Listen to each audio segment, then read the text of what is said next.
The accessibility of a building can be broken down into 4 parts, which we will examine in this video: parking, ramps, access route, and restrooms.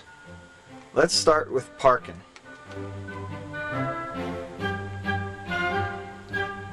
Parking should be marked with the international symbol of accessibility.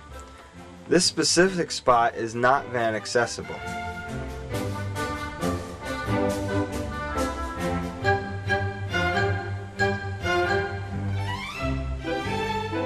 Now let's look at accessible ramps.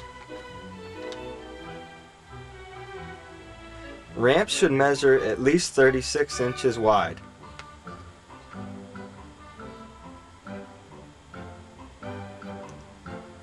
If the ramp exceeds 6 feet in length, such as ours, it must have a railing on both sides measuring 34 to 38 inches in height.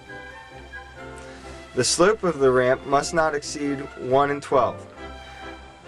According to our calculations, our slope is about 1 to 8, which means that it is not considered accessible.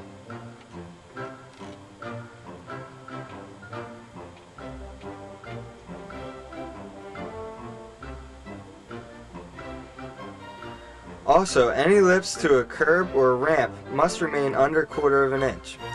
If the lip exceeds 1/4 inch, such as the one from the parking area of my church to the sidewalk, it becomes difficult to propel a wheelchair or any rolling object up onto it, as demonstrated by the people behind me.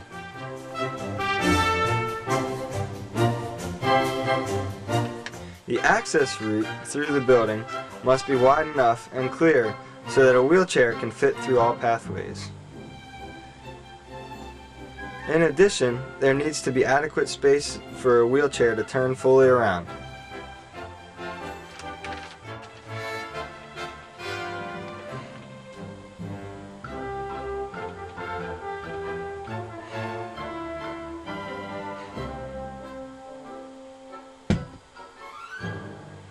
As you can see, the sanctuary of the church, there is no accessible path.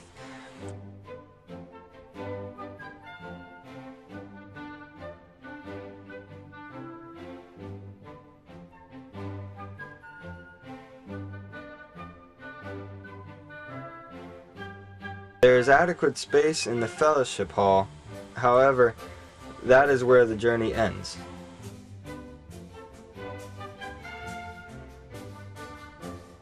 In the church, there is no restroom that is accessible by an access route, nor are there restrooms up to standards for accessibility.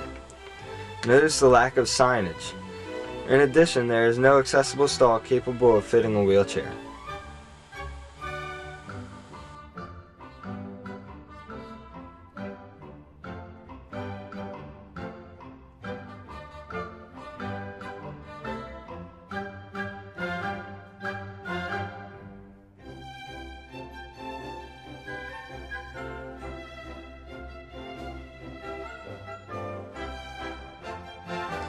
I hope you enjoyed this presentation, and I hope that you can learn something from it in order to keep your buildings up to par with accessibility.